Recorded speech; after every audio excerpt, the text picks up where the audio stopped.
ഒരു പ്രസവം കഴിയുമ്പോൾ പുറമേക്ക് കാര്യമായിട്ട് പരുക്കൊന്നുമില്ലെങ്കിലും ഉള്ളിൽ ഒരുപാട് ഉണങ്ങാനും ബെറ്റർ ആവാനും ഒക്കെ ഉണ്ട്. അതിന് കുറേയൊക്കെ നമ്മളെ ഹെൽപ്പ് ചെയ്യുന്നതാണ് ഈ പ്രസവരക്ഷയും വേദഗുളിയും എല്ലാം.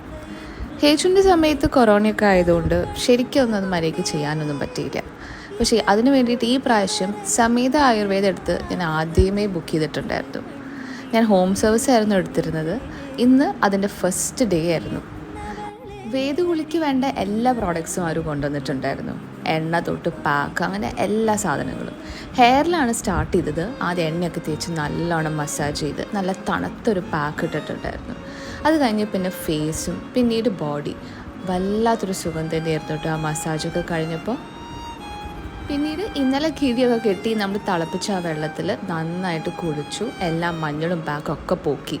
പിന്നെ എൻ്റെ ചേച്ചിതേ മുടിയൊക്കെ ഉണക്കാനും ഉള്ള സാധനങ്ങളൊക്കെ ആയിട്ട് വരുന്നു. ഇതൊക്കെ കണ്ടിട്ട് ഹേച്ചു ഭയങ്കര എക്സൈറ്റഡായി. ഇവിടെ എന്താണ് നടക്കുന്നത്, ചേച്ചി പുകയ്ക്കാണല്ലോ എന്നൊക്കെ ചോദിച്ചു. ഭയങ്കര ഒത്തൻറ്റിക് ആയിട്ടുള്ള രീതിയിൽ ആട്ടോ ഇവരെല്ലാ കാര്യങ്ങളും ചെയ്തത്. രാസ്നാദി പൊടിയൊക്കെ ഇട്ടതിന് ശേഷം ഈ ഒരു സാധനം, ഇതിൻ്റെ പേര് ഞാൻ മറന്നുപോയി, മൂക്കിൽ കൂടെ വലിച്ചിട്ട് വായിൽ കൂടെ പുക വിടാൻ പറഞ്ഞു. ആദ്യമൊക്കെ എനിക്ക് ബുദ്ധിമുട്ടായിരുന്നു, പിന്നെ അവസാനം ഞാൻ ചെയ്തു കേട്ടോ. ഇവരുടെ തന്നെ ഹോസ്പിറ്റലിൽ ഉണ്ടാക്കിയിട്ടുള്ള ലിപ് ബാമൊക്കെ ഇട്ട് നല്ലവണ്ണം മുടിയൊക്കെ ഉണക്കി തന്ന് സുന്ദരിയാക്കിയിട്ടാണ് പോയത്. അങ്ങനെ നാളെ കാണാമെന്ന് പറഞ്ഞിട്ട് ഞങ്ങൾ പിരിഞ്ഞു.